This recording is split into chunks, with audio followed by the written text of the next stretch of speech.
Aí na página 354, então, do texto do Hobbes, só para lembrar, né, nesse texto aqui da antologia, estão vendo o Leviatã, ele vai estar falando bem assim, que surge então, ele fala assim, ó, na 353, lá no finalzinho ele vai falar assim, ó, desta lei fundamental da natureza mediante a qual se ordena todos os homens que se esforcem para conseguir a paz, derivam esta segunda lei, aí que um homem concorde quanto aos outros também o façam, e na medida em que tal considere necessário para a paz e para a defesa de si mesmo, em resignar ao seu direito a todas as coisas, contentando-se em relação aos outros homens com a mesma liberdade que os outros homens permitem em relação a si mesmo. Então ele já vai começar aqui a definir a questão do contrato social, né?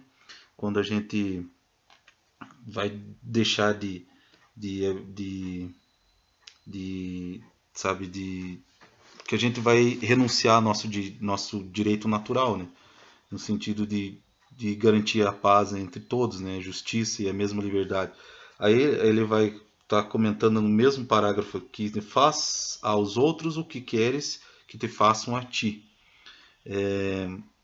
A gente vai querer justamente que se eu quero fazer o mal para os outros, não posso querer que quando eu faço mal para alguém, alguém me faça o bem. Então, né, se eu quero que me façam o bem, eu tenho que fazer o bem para os outros, né?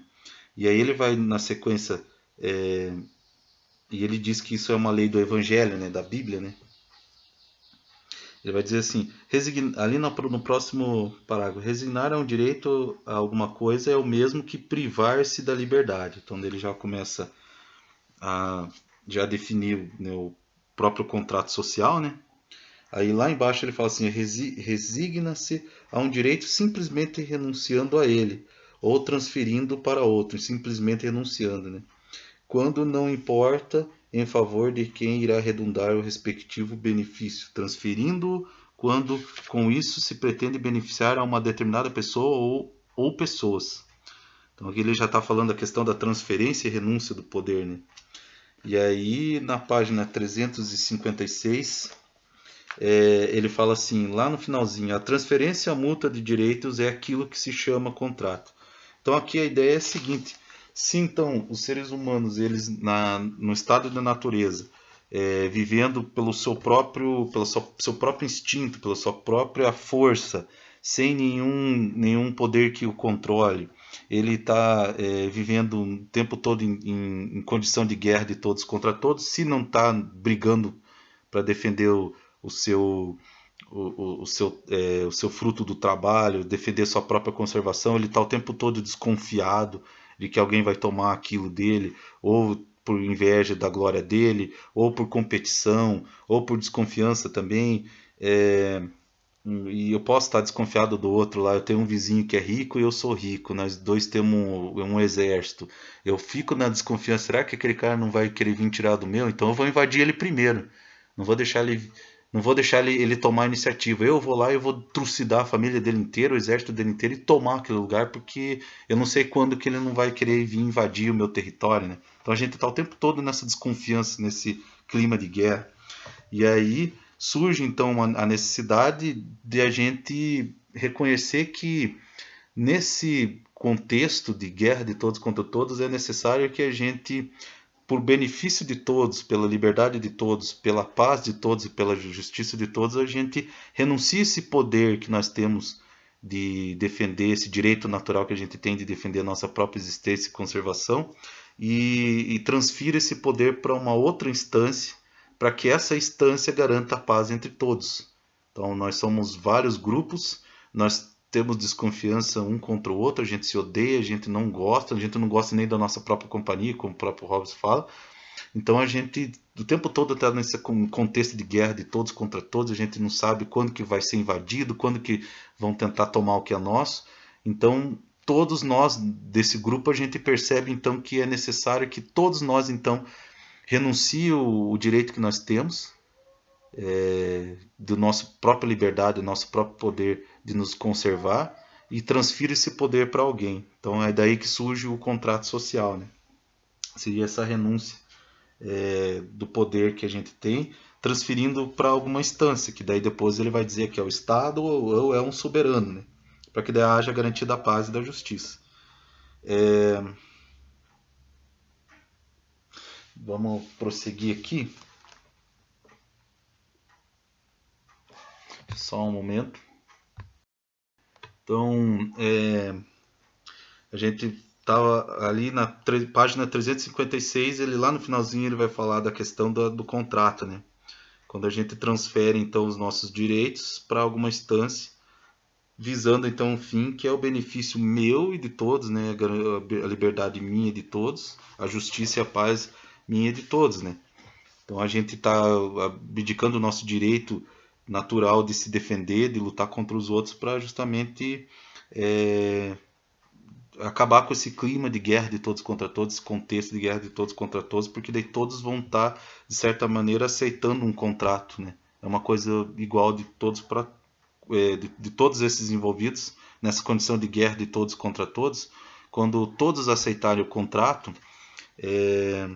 nós todos estamos inseridos sobre o mesmo controle. Então, aí poderia, segundo Hobbes, haver justiça, né? Ele vai falar na mesma página 356, bem ali depois de uma lacuna, ele fala assim, ó, quando se faz um pacto em que ninguém cumpre imediatamente a sua parte e uns confiam nos outros, na condição de... Tá, quando se faz um pacto em que ninguém cumpre imediatamente a sua parte e uns confiam nos outros na condição de simples natureza, que é uma condição de guerra de todos os homens contra todos os homens, a menor suspeita razoável torna nulo esse pacto. Mas, se houver um poder comum situado acima dos contratantes, com direito e força suficiente para impor o seu cumprimento, ele não é nulo. Aqui, então, a gente percebe o que ele está adiantando a princípio aqui do Estado absoluto. Então, para o pacto, o contrato social ser válido, ele tem que ter um poder acima daqueles que são os contratantes, que são esses que estão abdicando do direito, para que esse pacto possa ser válido. Esses contratantes eles não podem ter o poder acima daquele que vai impor o contrato, entende? Então, quem vai impor o contrato é o Estado, é o soberano. E os contratantes, que são a componente do Estado, né, são os cidadãos ali, aqueles que estão participando do Estado, eles não podem ter poder acima daquele que vai impor o contrato. Ou seja, o poder ele tem que estar acima dos contratantes, o poder tem que estar acima dos cidadãos. Os cidadãos eles vão abdicar do direito e do poder que eles têm de conservar a sua vida e de lutar pela sua vida, do direito que eles têm, para que um instrumento, uma instância garanta isso, só que eu não posso ter mais poder do que essa instância, senão ela não vai conseguir impor o contrato. Então, trocando em miúdo aqui, o Estado ele tem que, de certa maneira, estar acima dos cidadãos para que ele garanta a ordem, para que ele garanta a paz e a justiça. Então, nenhum cidadão pode ter poder maior do que o Estado. Porque daí somente assim para Hobbes é que o Estado tem o poder de impor, através do que? Das leis.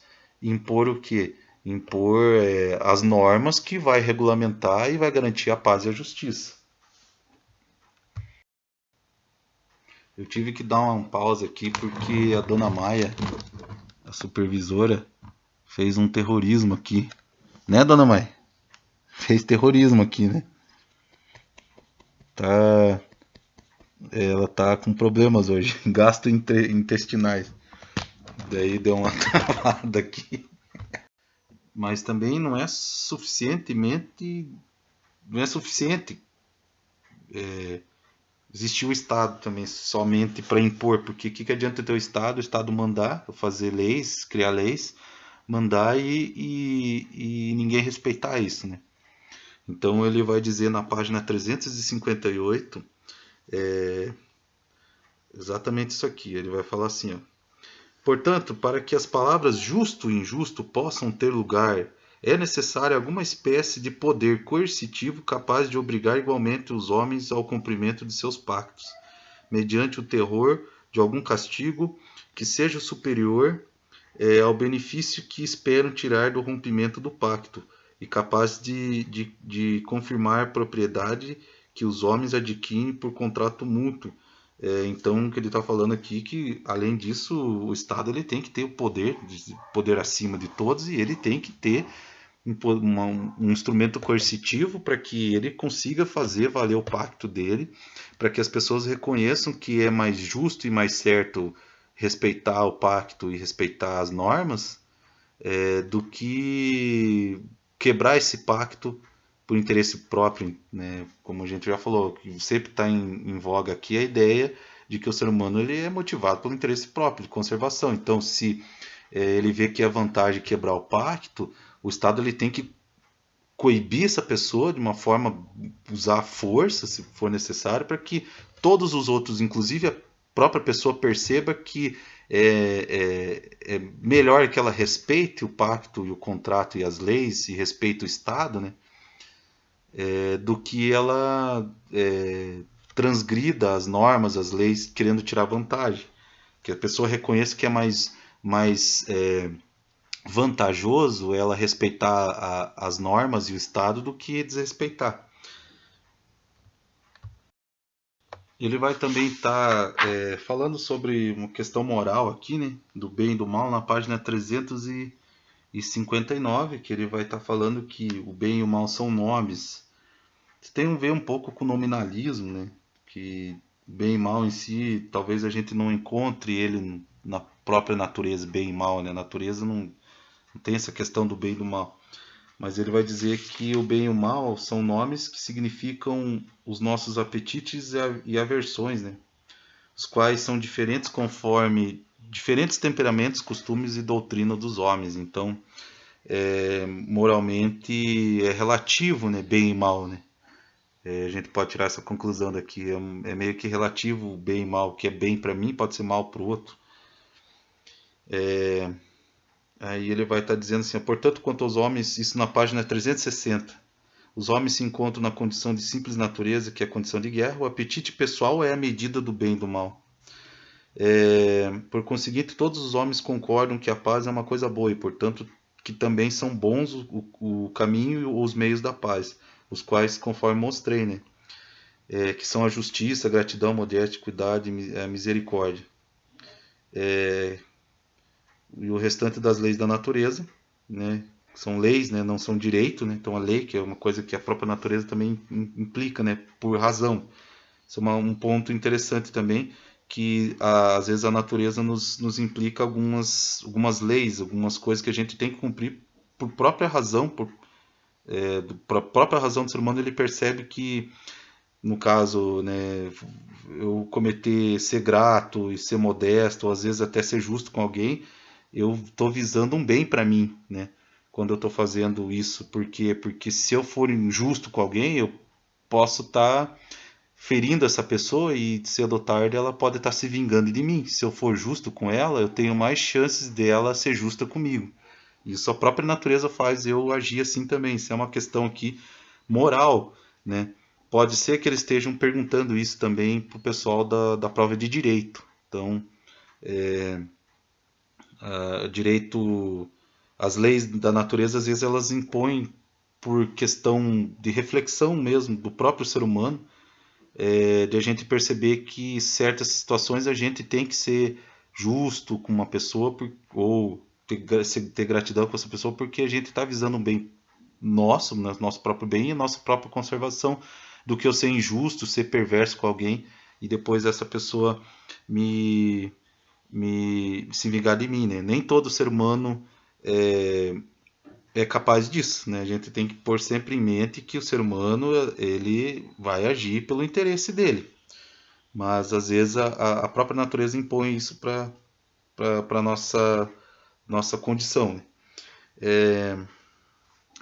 Aí na sequência eu vou fechar com uma próxima parte, daí já fecha.